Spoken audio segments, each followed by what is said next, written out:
Hey guys, Niles here, and today I'm going to show you 5 tips and tricks to make your guitars sound better in a mix. Now let's get right into it. So first up, we have fret wraps. Now, I'm sure you've seen plenty of guitarists all over social media and YouTube with these on their guitars, and there's a good reason for that. So what a fret wrap does is it dampens or mutes the strings from vibrating past the nut, which can cause kind of messy frequencies to muddy up your mix and your guitars if you don't have one on. So as you can see, I took my fret wrap off, so I'm going to show you what it sounds like without it on, and then I'm going to show you what it sounds like with it on so you can hear the difference.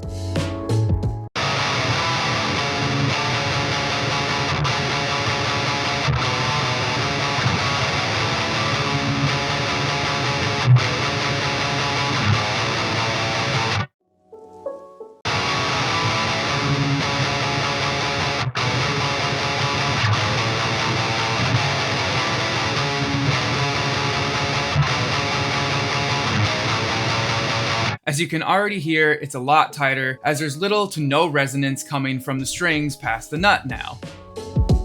So next up is intonation. Now, making sure your guitar is intonated properly can absolutely make or break how good your guitar sounds in a mix. Now, what does intonation mean? Intonation means that your guitar is in tune all across the fretboard. Now, if your guitar is not properly intonated, the higher you go up the fretboard past the 12th fret, the more out of tune your guitar is going to sound. And what we can deduce from that is that means you're going to have some bad takes in your mixes. So to check your intonation, all you do is pluck the string open, make sure it's in tune,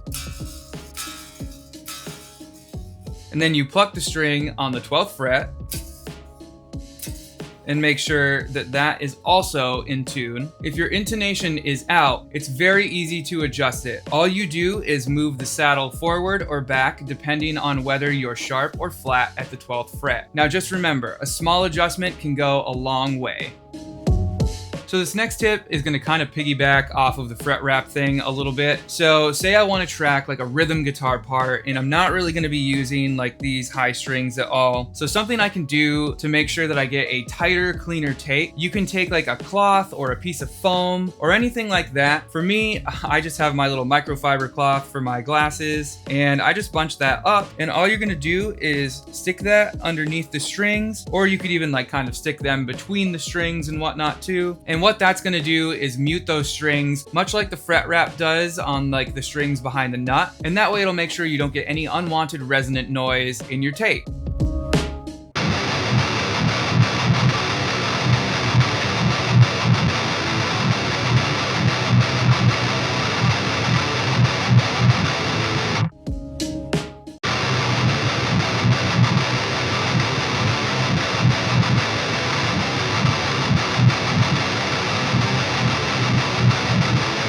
So as you can hear, the take with the string mute sounds so much cleaner than the take without it. The take without it just sounds kind of messy, almost sounds kind of sloppy because of all the extra noise from the higher strings in there.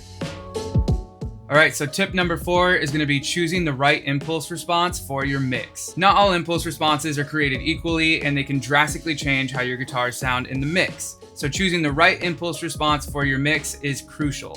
Alright, so we're in Logic and I already have an example ready to go for us. I have Clairvoyant pulled up and we're going to go on over to the cab or the IR section of the plugin. Basically, I'm going to loop this section and I'm just going to go through and select different IRs on both sides so you can hear how they interact and play with the guitar. Here we go.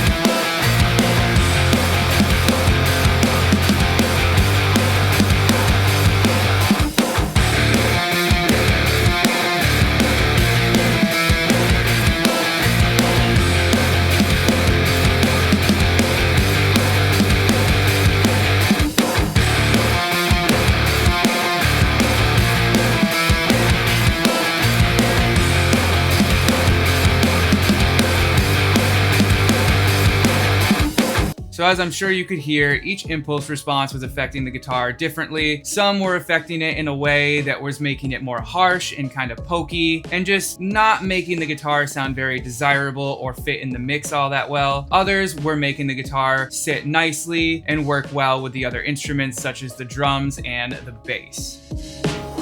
Alright, so this last tip might seem like a no-brainer, but I'm pretty guilty of doing this myself. And the last tip is tune your guitar. Tune your guitar between takes. So you don't necessarily have to tune it between every single take that you do, although that's not a horrible idea, but every like 2 to 3 takes, you should be tuning up your guitar, and I myself am guilty of not doing that. But if you want super clean and tight guitars in your mix, you should be tuning up every couple takes. Alright, so here's how the guitars that are in tune sound in the mix.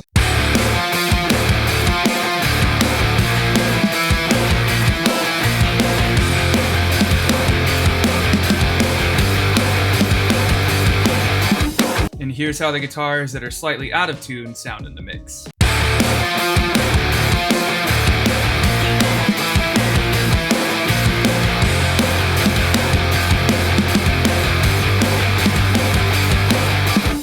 So as you can hear, the guitars that are in tune sound way cleaner and tighter in the mix, which you would expect, than the guitars that are slightly out of tune. And those aren't even that out of tune, they're just off by a little bit. But that little bit can really be detrimental to how your guitars sound in a mix. Alright guys, that's it for today's video. I really hope you found this helpful, and if you did, make sure to smash that like button and hit subscribe so that you can stay up to date on future videos.